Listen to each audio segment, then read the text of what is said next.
ایک مکالمہ پیش کرنے کے لیے محمد ذیشان سے گزارش کر رہا ہوں کہ وہ اپنے رفاقہ کے ساتھ مائک پر آئیں اور مکالمہ پیش فرمائیں۔ محمد ذیشان اپنے رفاقہ کے ساتھ مائک پر آ جائیں۔ السلام علیکم ورحمۃ اللہ وبرکاتہ۔ وعلیکم السلام ورحمۃ اللہ وبرکاتہ۔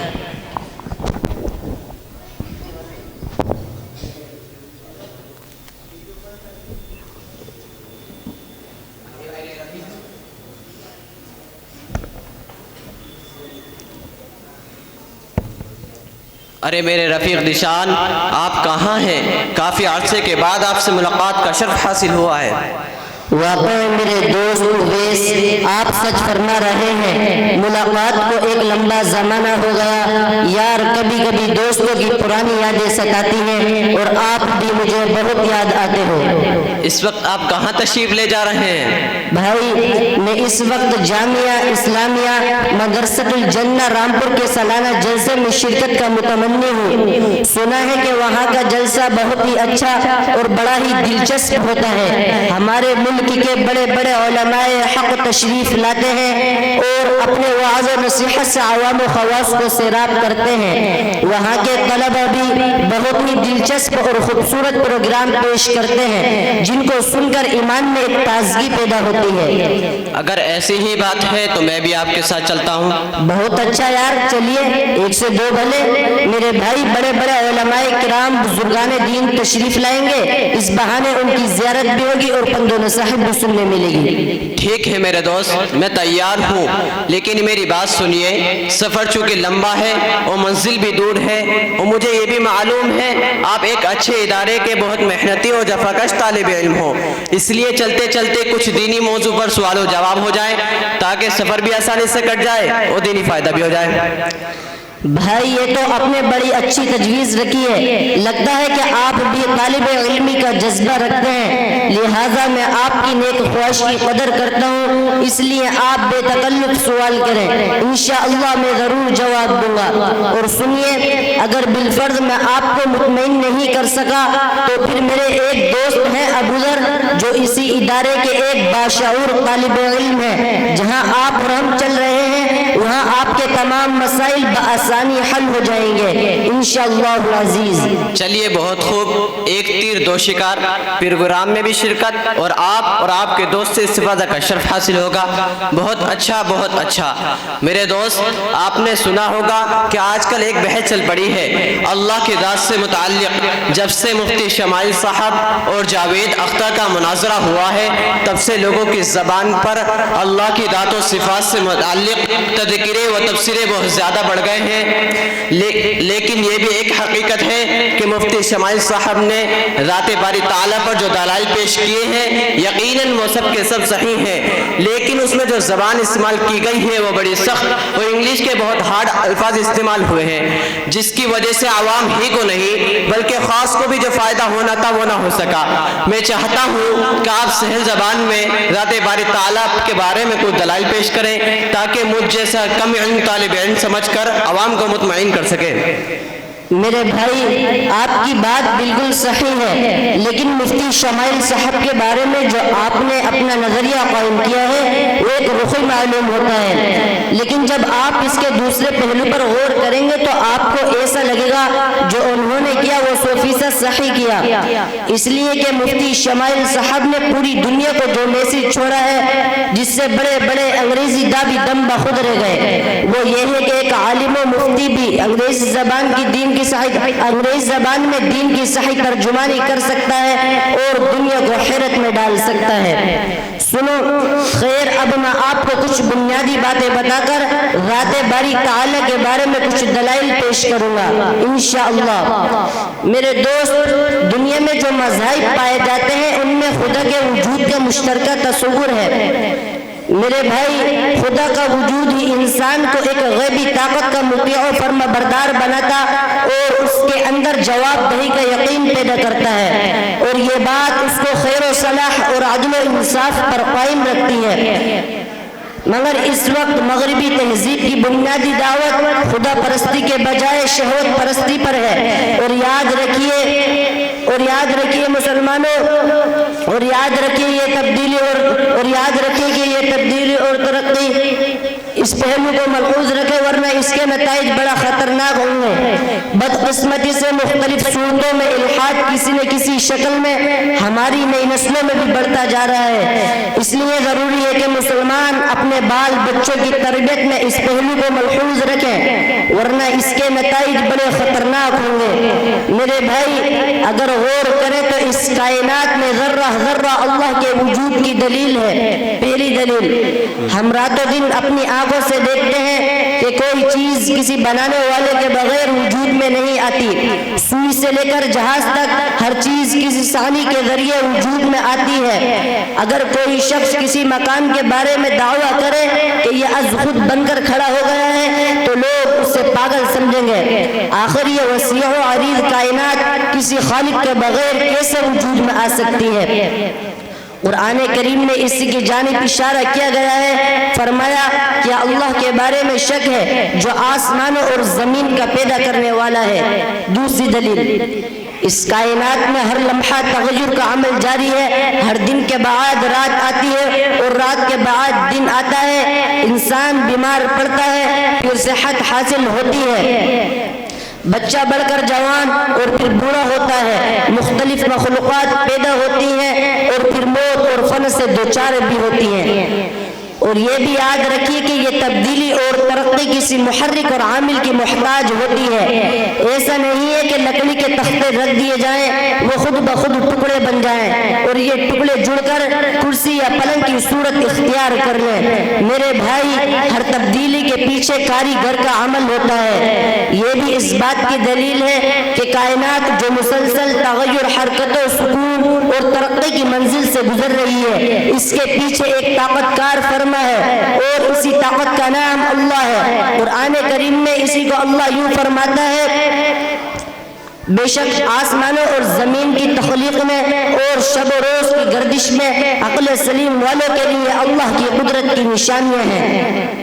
تیسری دلیل، میرے دوست، آپ غور کریں گے کہ اس کائنات میں جو چیزیں پائی جاتی ہیں وہ اپنے مقررہ کام میں مشغول ہیں، اور آپ یہ بھی دیکھیں گے کہ ان کے درمیان ایک خاص قسم کا توازن و ارتباط ہے۔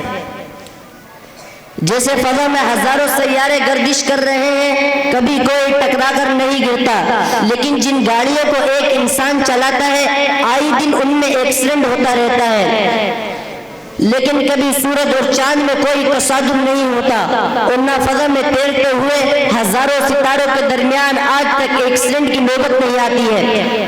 اس سے یہ بات ثابت ہوتی ہے جب تک کوئی ایسی ذات موجود نہ ہو جو حکمت کے ساتھ کائنات کی تمام مخلوقات کو کنٹرول میں رکھتے ہوئے ان سے کام لے، تب تک یہ نظام برقرار نہیں رہ سکتا۔ خدا کے بغیر اس نظام کے چلتے رہنے کا دعویٰ کرنا بالکل ایسا ہی ہے میرے دوست جیسے کوئی شخص یہ کہے کہ جہاز اور ٹرین بغیر کپتان اور ڈرائیور یا الیکٹرانک کنٹرول کے خود بخود چل رہے ہیں۔ اللہ تعالیٰ نے قرآن کریم میں اس کی جانب اشارہ کیا گیا ہے، اشارہ کرتے ہوئے فرمایا سورج اور چاند مقررہ حساب سے چل رہے ہیں، اور ایک جگہ فرمایا بے شک ہم نے ہر چیز کو ایک مقررہ اندازے کے مطابق بنایا ہے۔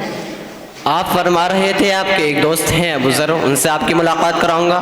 لگتا ہے ابھی آپ کو سیرابی نہیں ہوئی، کچھ تشنگی باقی ہے۔ بھائی، آپ تو جانتے ہیں کہ علم کا پیاسا کبھی سیراب نہیں ہوتا، اس کی تشنگی بڑھتی ہی جاتی ہے۔ آج مجھے بہت اچھا لگ رہا ہے۔ آپ کی بات بالکل صحیح ہے، لیکن آپ بہت تیز چلاک معلوم ہوتے ہیں۔ چلیے ملاقات کراتا ہوں۔ بھائی ابو ذر، یہ آپ سے ملاقات کے خواہاں ہیں اور ذات باری تعالی کے بارے میں کچھ دلائل سننا چاہتے ہیں۔ جی، السلام علیکم ورحمۃ اللہ وبرکاتہ۔ وعلیکم السلام ورحمۃ اللہ وبرکاتہ۔ میرے بھائی دشان، جو کافی دیر سے جو آپ علمی گفتگو اور ذات باری تعالیٰ پر جو آپ دلائل پیش کر رہے تھے اور بہت ہی خوبصورت انداز میں سمجھا رہے تھے، وہ اس کو بڑی خاموشی اور بہت ہی غور سے سن رہا تھا اور اپنے علم میں برابر اضافہ کر رہا تھا۔ بھائی آپ جو فرما رہے ہیں یہ تو آپ کی وسعت ظرفی ہے، ورنہ میں کہاں اور میری حیثیت کہاں، کنواں اور سمندر کا کیا جوڑ۔ یہ آپ کا حسن ظن ہے، لیکن بات حقیقت یہ ہے جو میں کہہ رہا ہوں۔ میرے بھائی اویس، میں آپ کو توجہ دلاتا ہوں کہ اگر انسان غور کرے تو انسان کا وجود ہی بذات خود اللہ تعالیٰ کے وجود کی دلیل ہے۔ آپ دیکھیں کہ ایک ہی ماں باپ سے کئی بچے پیدا ہوتے ہیں، ان کی شکل و صورت میں فرق ہوتا ہے، آواز میں فرق ہوتا ہے، ایک ہی مادہ استحقاق سے تعلق رکھنے کے باوجود ان کے درمیان فرق کا پایا جانا کسی قادر مطلق، حکیم و دانا، منتظم و مدبر کے بغیر نہیں ہو سکتا۔ اگر لکڑی سرخی مائل ہے، اس سے جو چیز بنے گی وہ اسی رنگ کی ہوگی، سونے سے جو چیز بنے گی وہ زرد ہی ہوگی، لیکن انسان کی ذات میں غیر معمولی تنوع پایا جاتا ہے، یہ کسی حکم حاکم کے بغیر نہیں ہو سکتا۔ اللہ تعالیٰ یہ کسی حکم حاکم کے بغیر نہیں ہو سکتا۔ اللہ تعالیٰ کا ارشاد ہے، اس کی نشانیوں میں زمینوں اور آسمانوں کی تخلیق بھی ہے، تمہاری زبانوں اور رنگوں کا اختلاف بھی ہے، بے شک اس میں اہل علم کی تحقیق کے لیے نشانیاں ہیں۔ میرے بھائی اویس، آپ ایک دلیل اور سنیے۔ انسانی فطرت تقاضا کرتی ہے کہ وہ اس کائنات کے پیچھے خالق و مالک کے وجود کو تسلیم کرے، اسی لیے انسانی تاریخ میں ہمیشہ انسانوں کی غالب ترین اکثریت نے کسی نہ کسی صورت میں خدا کے وجود کو تسلیم کیا ہے، اگرچہ بہت سی قوموں نے اس کی ذات و صفات کی معرفت میں ٹھوکر کھائی ہے۔ یہی وجہ ہے کہ تاریخ میں ہمیشہ خدا کے انکار کرنے والے بہت کم رہے ہیں اور آج بھی بہت کم ہیں۔ جو لوگ خدا کے وجود کو نہیں مانتے ہیں ان کے پاس اپنے دعوے پر کوئی دلیل نہیں ہے۔ یہ سمجھنا کہ خدا نظر نہیں آ رہا ہے، اس کا کوئی وجود نہیں، یہ ایک ایسی بات ہے جس کو عقل سلیم قبول نہیں کر سکتی۔ دنیا میں کتنی ایسی چیزیں ہیں جو نظر نہیں آتی ہیں لیکن ہر شخص اس کے وجود کو تسلیم کرتا ہے۔ انسان کے اندر روح اور زندگی کا ہونا اور موت کے وقت اس کا نکل جانا سب کو تسلیم ہے، لیکن انسانی آنکھیں اس کا مشاہدہ نہیں کر سکتی۔ فضا ہر وقت ہوا سے معمور رہتی ہے لیکن ہم اس کو دیکھ نہیں سکتے، اور جب تک اس کی حرکت بڑھ نہ جائے ہم اپنے حواس میں بھی اس کو محسوس نہیں کر سکتے۔ اللہ تعالیٰ نے انسان کو عقل و فہم کی دولت عطا فرمائی ہے۔ ہم انسان کے رویے کو دیکھ کر اس کا اندر عقل تسلیم کرتے ہیں، لیکن ہاتھ پاؤں کی طرح نہ اس کا ادراک کر سکتے ہیں اور نہ کسی پیمانے سے اس کی مقدار کو جانچ سکتے ہیں۔ اس کائنات میں کسی چیز کا نظر نہ آنا یا حواس ظاہرہ کے ذریعے اس کا موجود نہ ہونا یا حواس ظاہرہ کے ذریعے اس کا ادراک نہ ہونا اس کے موجود نہ ہونے کی دلیل نہیں بن سکتی۔ ملحدین اور منکرین کائنات میں جاری حرکت و سکون کی توجیہ کرتے ہیں کہ یہ چیز اس کی فطرت میں رکھ دی گئی ہے اور فطرت کی بنا پر ایسا ہو رہا ہے، لیکن یہ بھی ایک ایسا دعویٰ ہے جس پر کوئی دلیل نہیں۔ پہلی بات تو یہ ہے کہ فطرت میں رکھنے والا کون ہے۔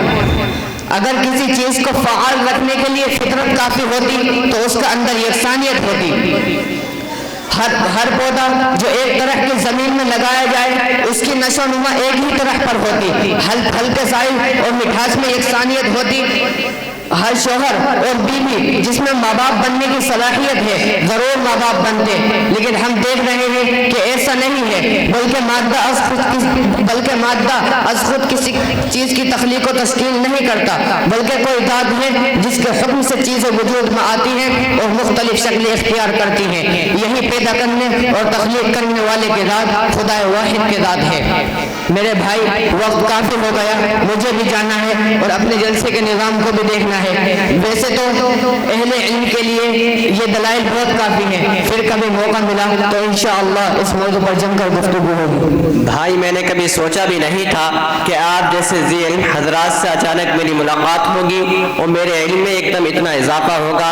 بھائی میں کبھی آپ کو نہیں چھوڑوں گا، موقع بموقع آپ کو زحمت دیتا رہوں گا اور آپ کا ہمیشہ شکر گزار رہوں گا۔ اللہ حافظ، السلام علیکم ورحمۃ اللہ۔ وعلیکم السلام ورحمۃ اللہ وبرکاتہ۔ مکالمے کی شکل میں جس اہم بات کو پیش کر رہے تھے اور جس عقیدے کے سلسلے میں لفظائی کر رہے تھے، آج